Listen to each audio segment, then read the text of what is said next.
You are listening to Fantha Tracks. Because of the following special program, Wonder Woman and the Incredible Hulk will not be presented this evening.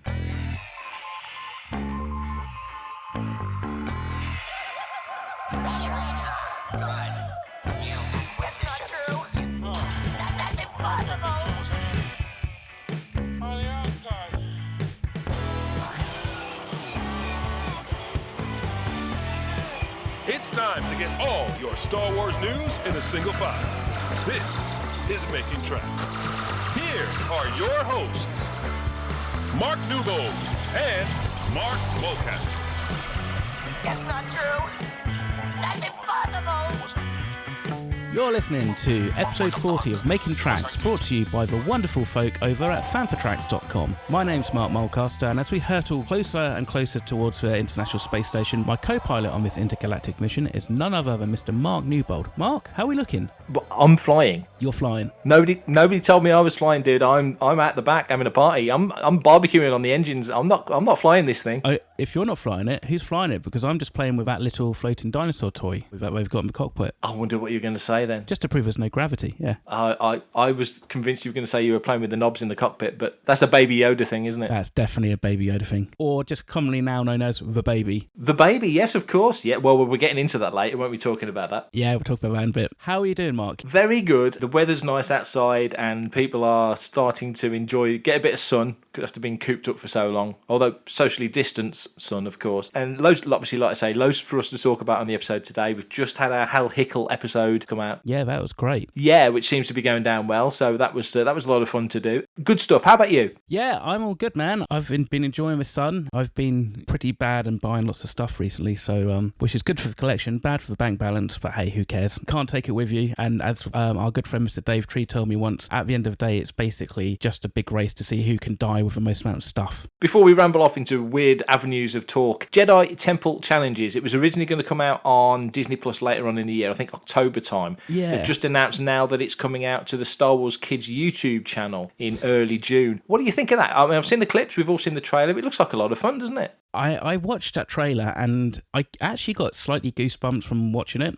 And two, I was insanely jealous about those kids. It looks like a lot of fun, and it's shades of kind of Crystal Maze and all that kind of stuff kind of spring to mind. But also it's just the fact they're all wearing these kind of really nice Galaxy Edge-esque costumes with Imperial Stormtrooper forearm braces, which I thought was pretty cool. Putting it onto Star Wars Kids makes it free for everybody to watch, which is not a bad thing, so there's no issues with subscriptions. It's not a bad thing. I do wonder why they've done that, though. I mean, have you got any idea? Yeah, I think the logic was, I saw a tweet. I think it was Scott Bromley is one of the producers behind it, works on the Star Wars show and has done stuff on here. I think his logic was, and it's sound logic, we're still in lockdown, things are still sort of up and down. It's a very upbeat, positive kind of vibe show. It's a kid's show as well. No canon to worry about if that's what people are thinking about. But yeah, I think just get it out there and get it. I mean, it will end up on Disney. I've no doubt it will end up on Disney Plus. So that's where I would say a lot of people will probably find it, but just to give kids the option. And Star Wars Kids is a bigger channel than people realise. They've got a lot of subscribers. Yeah, and I mean, I think also you've got to remember that just from my own experience with like my nieces and nephews and my girlfriend's two boys, they don't consume TV the way that we do.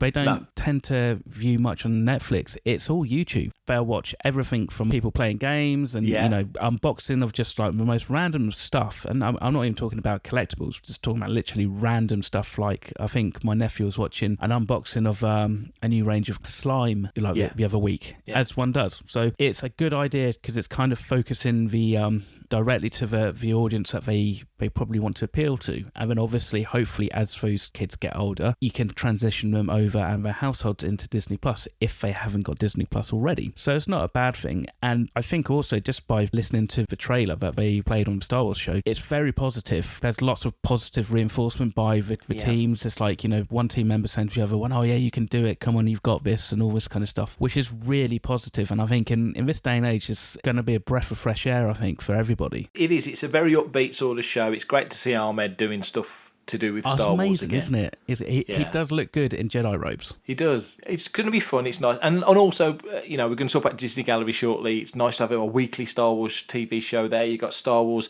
This Week in Star Wars. Okay, a couple of minutes long, but, This Week in Star Wars, the Star Wars show once a month. There's regular Star Wars content around the wider sort of film and TV stuff. It's good. It's good. It keeps us all busy. Exactly. Keeps us all busy, keeps Star Wars in the forefront of people's minds. For diehard fans, that's not actually something that they need to worry about. I think it kind of goes back to almost what I think partly what Daisy Ridley said a little while ago about saying how she doesn't quite feel the love. And actually what happens is people, after the end of a trilogy, the more casual fans, they quite easily forget and, put Star Wars to the back of their mind because obviously right now we've got more important things to worry about. But also actually, if you're not a hardcore Star Wars fan, whatever that may mean to you, you'll think about Star Wars when it comes out, and then once it finishes, you're thinking about Black Widow and you're thinking about the new Bond film or whatever. So that's just this kind of cyclical kind of way that we just consume stuff these days. So the more Star Wars we have on our news feeds, in Twitter, on YouTube, it shows it's not going to go away.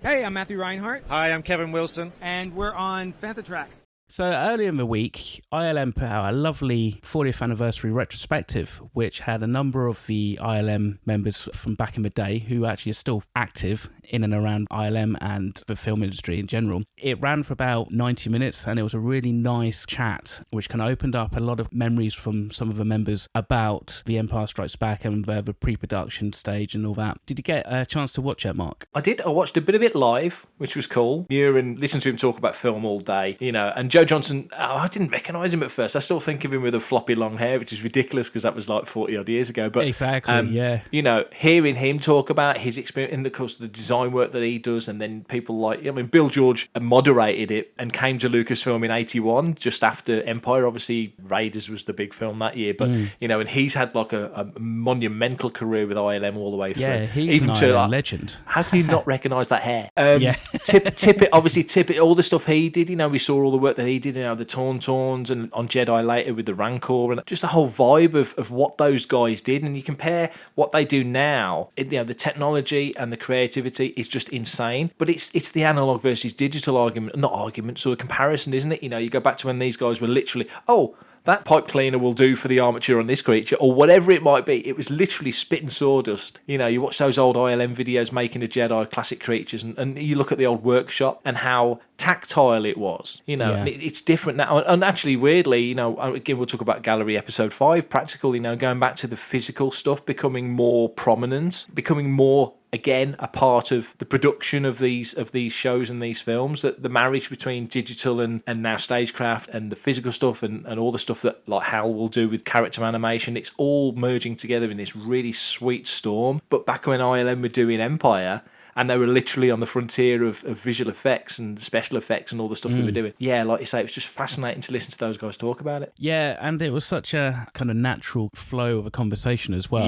It was really nice to have that. And also, it's just the kind of stuff I think if you were in a panel, I don't think anybody's going to bring up about the idea of like using 2x4s to plan out where everybody's departments are in the office and stuff like that. So there's this really nice kind of fun anecdote. I think we forget just how on the back foot they were. They were told on one hand, you're using most of the ships from Star Wars, so you don't need to worry about having to building all those and designing all those. But then suddenly it's like, well, actually, hang on, you've got to build an AT-AT and you've got to build snow speeders. And by the way, all this stuff is happening in daylight on a planet, not in space. So then suddenly it's just like, not only is it more work, it's harder work and work that you haven't quite figured out again, which is where these guys, all of them, just excel, because they just come at stuff at such unique angles and go, well, what about if we try this? And I think part of it's just down to the fact they're all fans of film, of like cinematography, and so it's not just a technological challenge, it's an artistic challenge as well. The work on Empire stands for itself, and it was groundbreaking back then, and it still holds up to this day, I think. Oh, absolutely. And it's that merge of being a problem solver. I mean, Lorne Peterson was in there. We played our interview with him from Celebration Chicago a couple of episodes ago, but I interviewed him years ago, sort of mid-2000s, and randomly spoke about Wild Wild West and some of the tricky stuff he had to figure out in there. And there was a sequence in Wild Wild West when they, if you remember the big mechanical spiders there and the canyons falling down, or there's rocks in the canyons falling down. And he was brought in to figure out how to make these 2-foot high fake rocks look like real rocks falling over and collapsing. And he built this little system where you put weights in the bottom with oil in, so the distribution of the oil would slowly bring these things over, because just using gravity essentially. Point being, problem solving. And these guys, those early ILM guys, people now, digital and practical stuff now, have different materials to work with and different considerations, and it's a different ball game altogether. But back then, nobody had thought of these things before, certainly not bringing it to life visually the way that these guys did.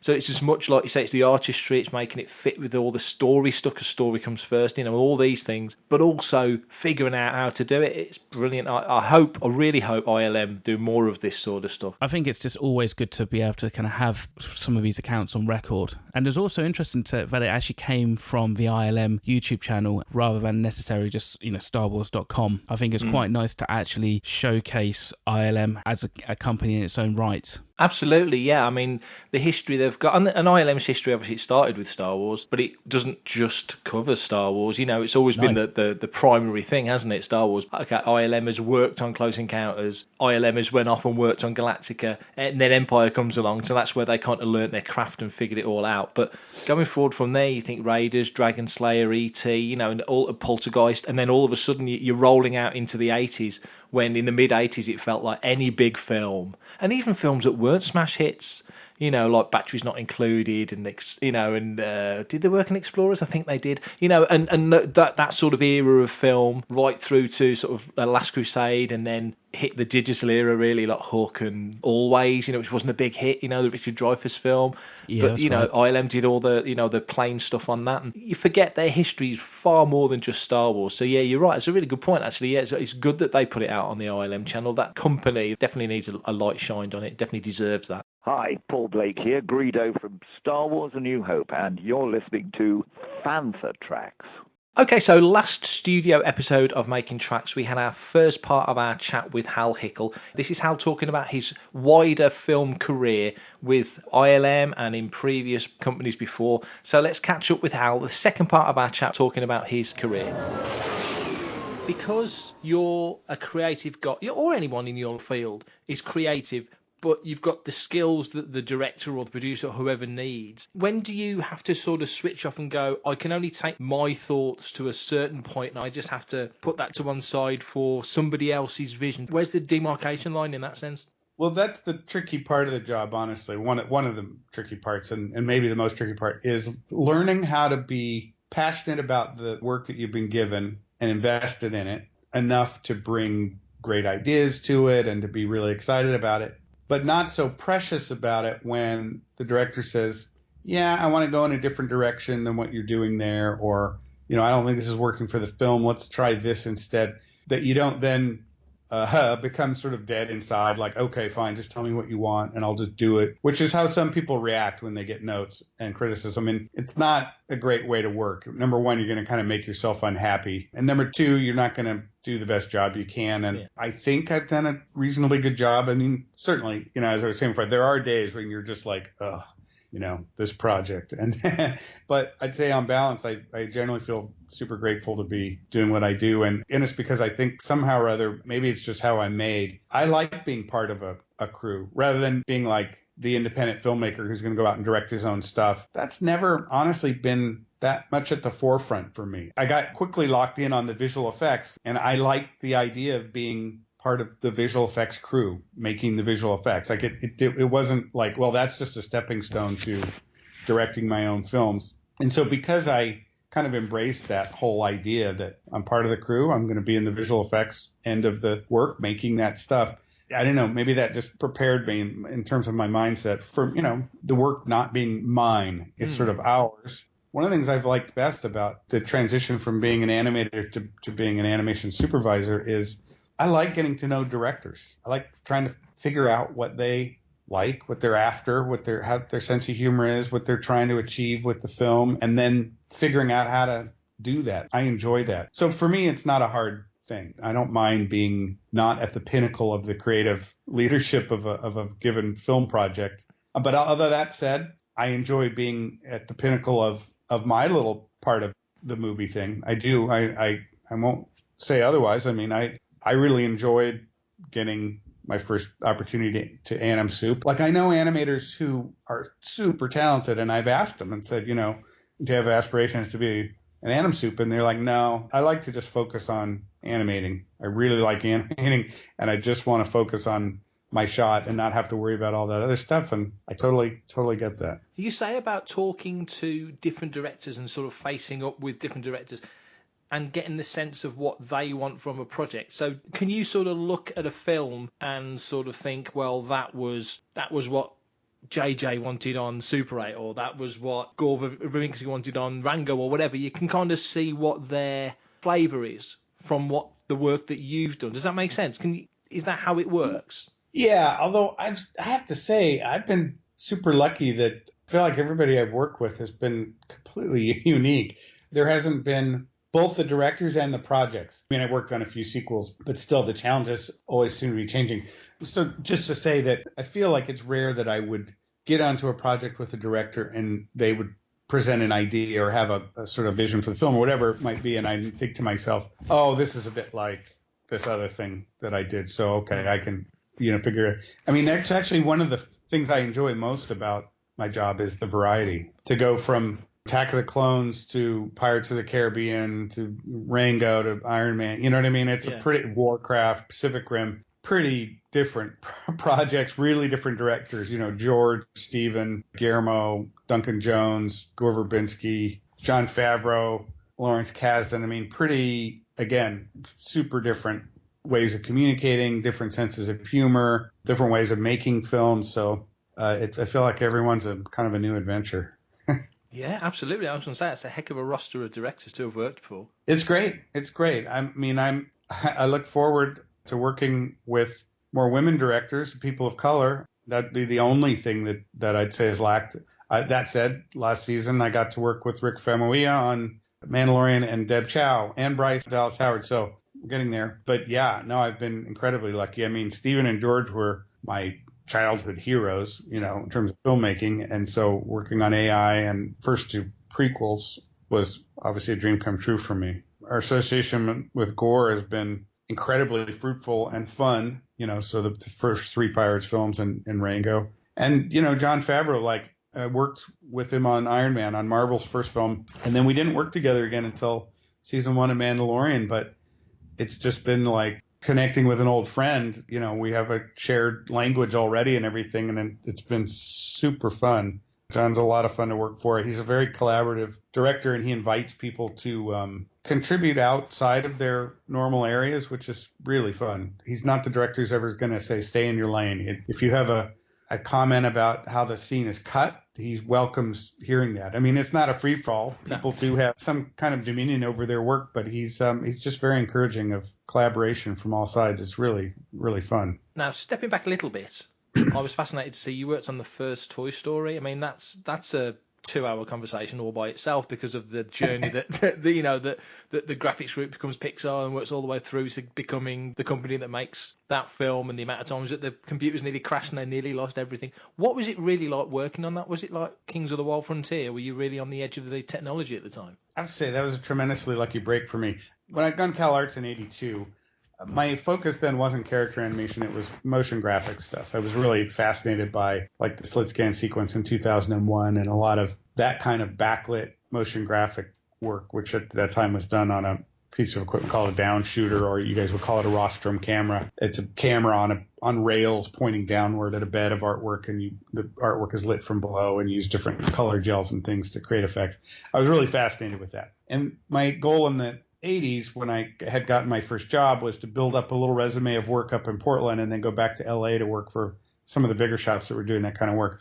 But computer graphics were making inroads into flying logo work, motion graphics work. And so by the time I was ready to try to get back down to California, a lot of those shops were in flux, or they were closing, or they were buying computers and selling their down shooters or whatever. And I just wasn't prepared for that. Luckily, I got on at Will Vinton Studios doing stop motion, which I had done as a kid. And so it kind of got me back to that. It got me back focused on character animation. But again, I'm working at Will Vinton's, and I'm thinking, well, I'll build up a reel of work, and then I'll go down and work, I hope, for ILM on projects like, that have stop motion creatures like Willow, and, when those would come along. And I was also learning to operate these motion control cameras, which were useful in visual effects, where it's a sort of a machine that a motorized camera dolly, really, that can do these really repeatable, precise camera movements. And you program in the computer, not programming like where you write coding language. You're basically animating the rig in the computer. Yeah. So I was doing that and thinking, all right, I'm going to build this reel and go down and work in practical effects. And then Jurassic Park came out. And I thought, well, once again, computer graphics is destroying my career goals, because I didn't know anything about computer graphics. I mean, it was fascinating, but it was fascinating to see it in The Abyss and in T2. But the idea that they could do living, breathing characters seemed far-fetched. So it seemed like stop motion work, the old kind of Ray Harryhausen stop motion work for creatures in live action films still seemed safe until that movie came out. And then just a few years later, I heard through a friend that Pixar was behind schedule and looking everywhere for animators. And back then there weren't thousands of schools all over the world cranking out talented animators who were savvy with CG. That just didn't exist. And so they were scooping up animators from the cell, 2D and stop motion areas, because their software was, for animating at least, was reasonably artist friendly, though primitive by today's standards. And so they really just wanted people who understood character animation, and then they teach them to use the software. But I didn't know any of that until I got this sort of lucky break of getting word that they were looking for folks. So I sent a reel down and got hired, and it was a great little company at the time. I'd say maybe even fewer than 200 people, and in these little offices in Point Richmond. So we weren't in Emeryville where they are now on their big, beautiful campus. It was much more modest, didn't look like anything. It looked like a little high-tech campus that might have or just business campus, really, that might have an insurance company or something in it. But it was Pixar, and we all worked with these big, super expensive Silicon Graphics workstations, which were something not attainable by the average human. And then, of course, just a few years later, that was all swept aside, and we were all working on very inexpensive PCs, just, over the next 10 years or less. So quite a sea change there. But yeah, Pixar was an awesome, super creative little company. I mean, I remember I was there the day they officially rebranded the company from Pixar, because Pixar really had been started to make software and hardware, computer graphics, imaging, software and hardware.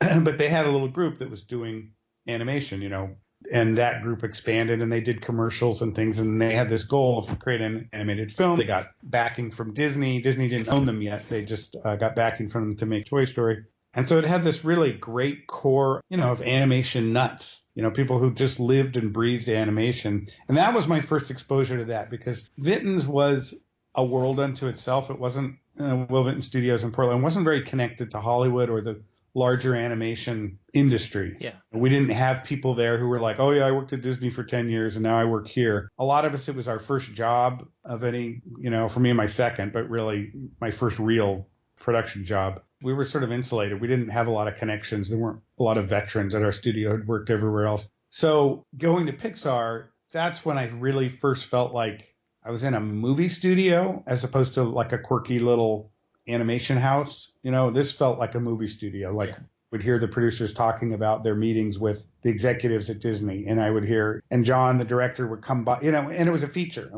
was working on a feature, and I know it was just sort of everything scaled up, even though it was still quite a small little company, and it felt like family. But, now I was working with people who had just come off of Nightmare Before Christmas, or had worked at Disney feature animation, or, had those kinds of backgrounds. And so it was just kind of a different world, and it was great. I loved it. And I discovered once I was there that the motion control camera operation I'd been doing at Vinton's had laid the groundwork for me for animating characters in the computer, because it was very similar, as it turns out, just in terms of the actual physical way you do it with software. You're sort of posing something. In the one case, it was this motion control camera rig.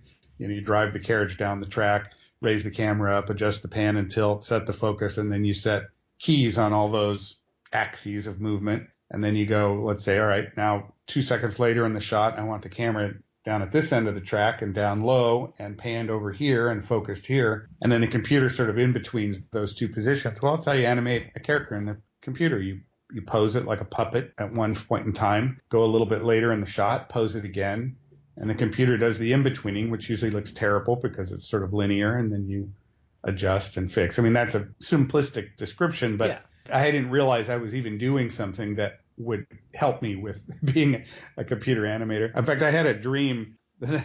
I was all packed up at home, ready to move down to San Francisco for this job at Pixar.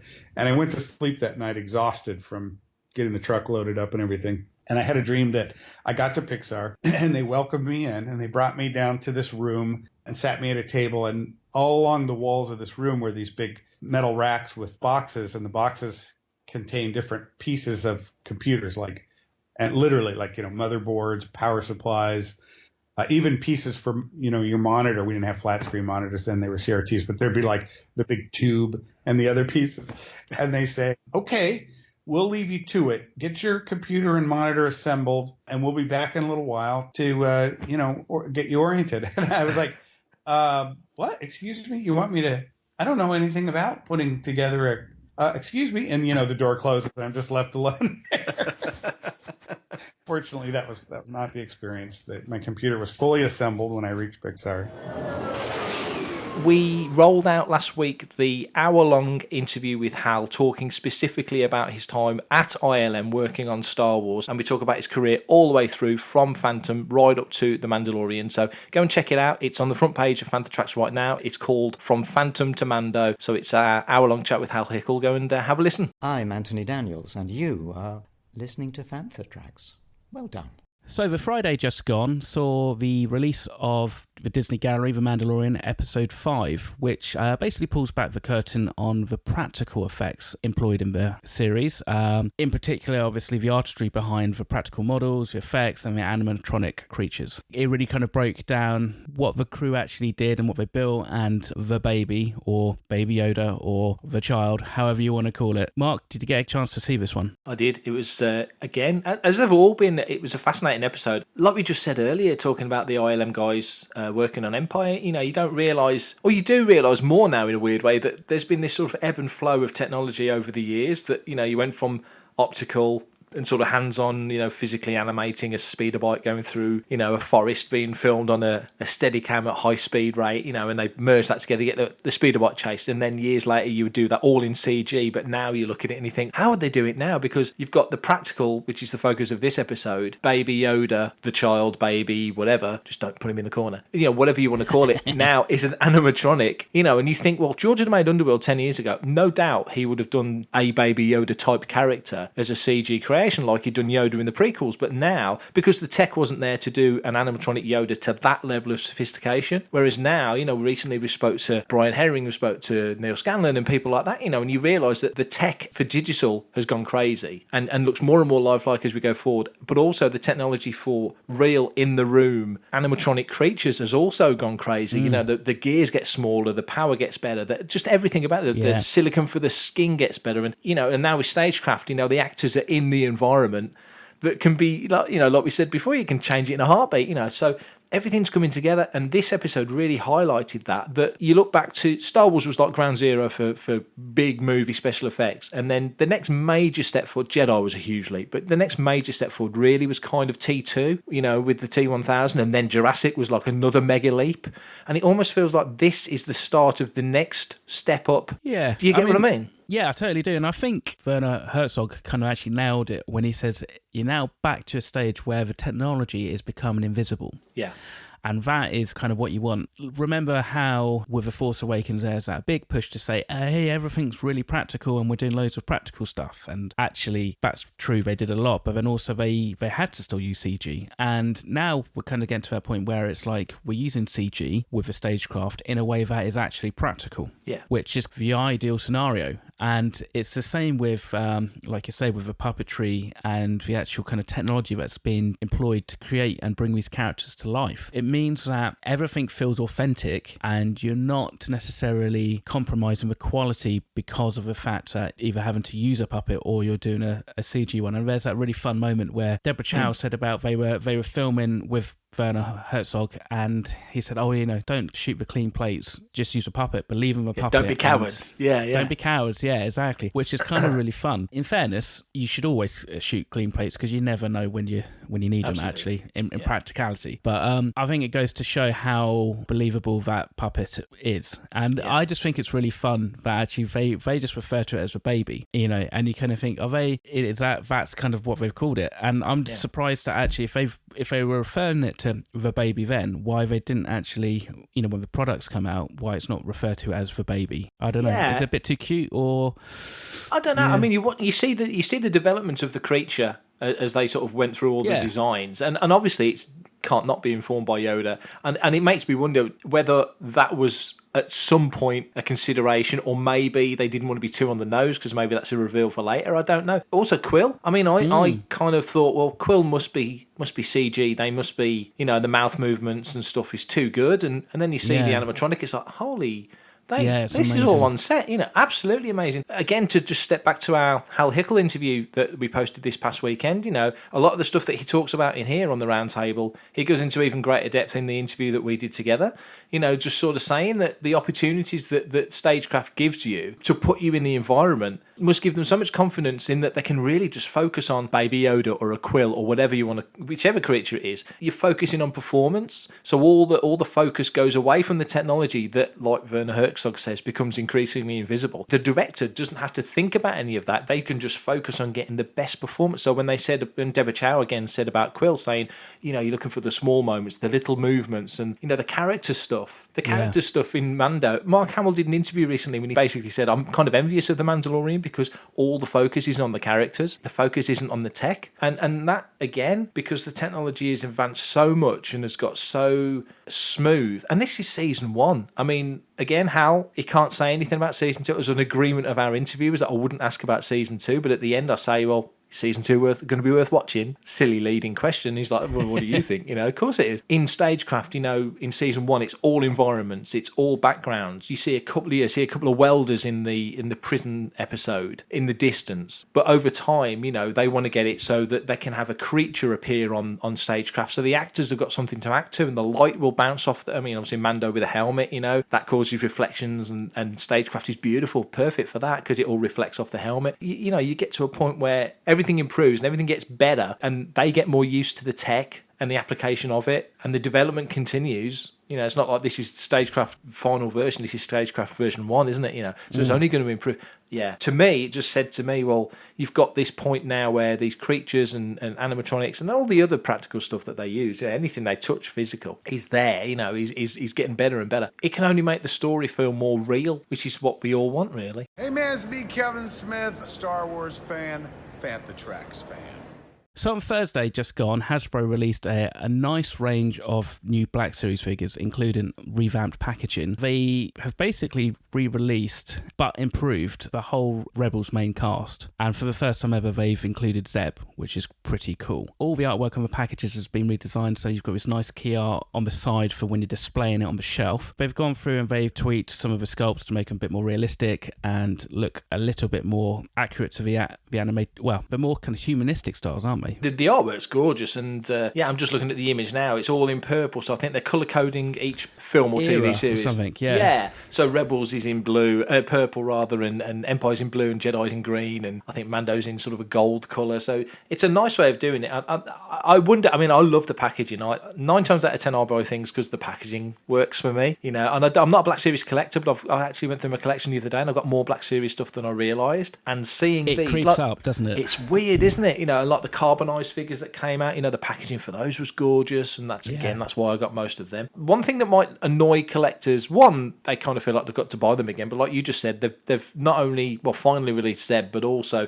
they've redone the faces. The Ahsoka sculpt on the face is better and clearly, and Hera, you can see that they've done work on it, so it's not just a straight up rebox. They've actually re-sculpted elements of these figures. To have these on the shelves will look phenomenal. It always looked nice with the black box with the numbering and stuff, and I know collectors like that, and so do I. I mean, I collected the Black Series, the ships. I'm still chasing a few down, but, they look great on the shelf with all the numbering, It just cuts me up that there's missing ones, but there you go. But these look phenomenal. Yeah, you're right. The artwork is gorgeous. The artwork's gorgeous. The figures look nice. I mean, like I said, they've got the more kind of humanised, real-life sculpts to them. Zeb's been released and he looks pretty mean, actually. He's got a bit of a scowl, which looks quite cool. To get all 7, it's a good 140 quid that you've got to put down, which is a fair chunk of change. It's no more than normal Black Series figures. But yes, as you say, it might be a bit hard to swallow if you've been faithfully collecting all of the Black Series. But then, if you have been, you're probably more than prepared to put down the money for these. I think so. I think, if you've been collecting, I mean, friend of the show, Martin Keeler. Martin's always been a Black Series guy, and that's what he's collected. He's got all the variants, he chases them down. It's part of the fun, isn't it, being a collector, chasing down all this weird stuff, and I'm sure, and no doubt he'll get these, and if there's variation, he'll try and hunt them down and get them, and he's not alone. There'll be Black Series collectors all around the world, and some will be welcoming this. So that's good to change it up. That's not bad. Look at the first boxes that came out back in 2013. The first wave of figures, with the blue. It was the blue on the 6-inch figures, wasn't it? Or was it the orange? It was blue, wasn't it, for the Black orange, Series? Yeah, orange. And orange for the quarter. That's right, and so it was a nice delineation, and they've kind of tweaked it, and then the red flash on the side and all this stuff, and now they do this, and they're expanding their palette with the carbonized stuff and all that. So I'll definitely be picking up a few of these Rebels figures. They do look very nice. The packaging refresh is really nice. I'm a 3 3/4-inch collector, which is, I think, going to be a dying breed over the coming months and years, I think. So there's a shame there's no actual vintage collection releases, but hey, I think I'll pick up probably the Ahsoka, the Mando and Beskar at least. Yeah, of course. Beyond the Rebels figures, there's all the other stuff, isn't there? There's Tebow that we announced on Fanthatrax a few weeks ago, and Akbar, which looks great. Obviously, there's the Empire Vader and Luke Snowspeeder, and then, as you mentioned, Mando, and then the Mandalorian Stormtrooper, which looks fantastic. And also there's a Camino Clone Trooper as well, all in grey, which looks really tidy. I mean, these are really nice looking figures. It's frustrating as somebody who doesn't want to collect them. I'm looking at these, I'm scrolling through now the article on the site, and I'm looking thinking, I want all of these. Gotta get Tebow. We made the announcement on the site, gotta get Tebow. That's a given. Yeah, very nice. Good job Hasbro on the artwork and the packaging. I think so, nice. Yeah. And I'll be interested to see, because obviously, let's take the Return of the Jedi figures, so Akbar and Tebow, the artwork kind of marries up. So I wonder how far or how many figures they've got in mind to kind of continue that artwork, or are they just going to do these in pairs? From what I can see, from what I've seen online, obviously numbering has been a thing that people have mentioned a few times, and I was talking to Adam Bray, the author Adam Bray, online, and Adam said, well, what are they going to do with the numbering? Because what's Black Series on now? 120, 130, something like that. And I said, well, from what I can gather, it looks like this Rebel set is Zeb is 1, Chopper's 2, and so on, and 1 to 7. And then if they do the Inquisitor and other characters, it'll be 8, 9, 10. And then Jedi, Akbar's 1, Tebow's 2, and then on and on. That's the way I think it will be, is that it will be numbered, and they'll pretty much start fresh, which makes you wonder at some juncture, will they re-release all the others if they redo the facial sculpts, on other figures and bring them out again? They do another Lando from Empire and he goes in that line, and you know what I mean? If they keep doing that, or the vibe was, we did the vote on the site the other day, and it's just finished over in the States. The American and Canadian fans had the chance to vote for that final figure, whichever one it might be. It's looking like it's going to be Cody, I think, who doesn't need a facial sculpt because he's got a helmet on. No. But that figure will go into the archive line. But that now they've done this refresh on the art here, you're thinking, well, if Akbar is number 1 of Empire, we know that number 1 of Jedi, rather, we know there's loads of Jedi figures out. So are they going to come out again with refresh and new deco, new facial sculpts? If they look great and people want them and they're selling, it'd be crazy not to do it. So be interesting to see. Indeed. Okay, so that just about wraps it up for episode 40 of Making Tracks. Mark, where can people find us if they want to reach out and ask us a question or hurl feedback at us? Hurl feedback at us, that'd be good. It's better than abuse. I'm glad you asked. If you want to be part of the action and stay updated on all the latest Star Wars news, you can visit Fanthatrax or check out the Fanthatrax app through the App Store to follow us on your mobile device. But if you want to reach out to us and send in listeners' questions, we didn't do a listeners' question today because we're pretty slammed, but we have got some more lined up, so there will be more to come. You can email us radio@fanthatrax.com. You can comment, like, and share on any of our social media feeds at Fanthatrax. Be sure to subscribe, leave a review, rather a 5-star one than not, but whatever you can do, on Apple Podcasts, Google Podcasts, Spotify, or Podcatcher or smart speaker of choice. Take care, and may the force be with you.